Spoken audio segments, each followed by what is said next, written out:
in Michael Bociurkiw. He's a senior fellow at the Atlantic Council, and he joins us now from Berlin. Michael, as this G7 kicks off in Italy, there's also been a bit of a scene-setting meeting, I see, that's taken place in Brussels. So NATO defence ministers have already managed a bit of a win for Ukraine. Good to be with you. Yeah, they talked a lot about assistance to Ukraine, actually more coordination in terms of training, in terms of weaponry. And it's estimated that there's a whopping $43 billion a year needed for Ukrainian defenses.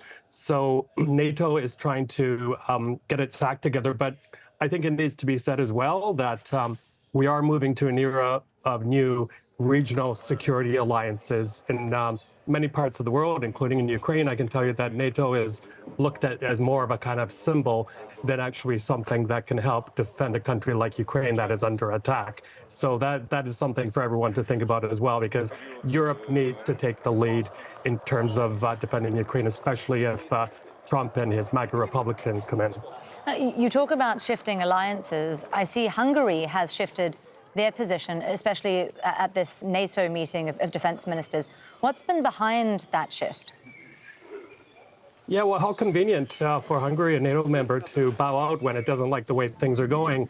Hungary was paid one of the biggest bribes in EU history to support Ukraine a few months ago, and now they're using a kind of old provision in the alliance's constitution to bow out of helping Ukraine. But having said that, they will support the new kind of structure, the new support going to Ukraine.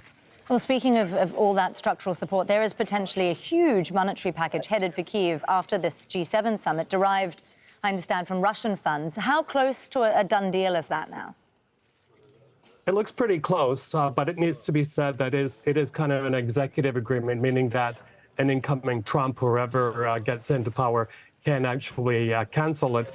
But, you know, I had a quick look at it, and it all sounds good in terms of providing Ukraine with more than what it needs. But look, I'm headed to Ukraine right now. I'm based in Odessa, and I can tell you that those missiles are still coming in. And why is that happening? It's because of this drip, drip approach of Western military to Ukraine, as well as delays in the latest package getting there. Well, Michael, there were European parliamentary elections just a few days ago, which has left a few of these G7 leaders more than a little politically embattled back home. But the rightward shift that we've seen in the bloc, is any of that going to impact the way that Europe and some of these G7 developed economies are able to engage on Ukraine? Well, it's too early to tell. But, you know, being here in Germany these days, I mean, you heard anything but doubt voiced from top officials here, that they said we will support Ukraine for as long as necessary, not for as long as it takes. And, you know, it has to be said, Giorgia Meloni, who's hosting that G7 summit, has come out very strong in support of Ukraine. And she's kind of viewed, I think, as one of the standard bearers of the right. But I don't think you're going to see any immediate shift, because a lot of people do realize here in Europe is that Putin will not stop at Ukraine. He will go further into Europe, and they're right on that doorstep. Michael Bociurkiw, a senior fellow at the Atlantic Council. Always great to get your thoughts on Al Jazeera. Thank you for joining us again on the News Hour, Michael. Thank you.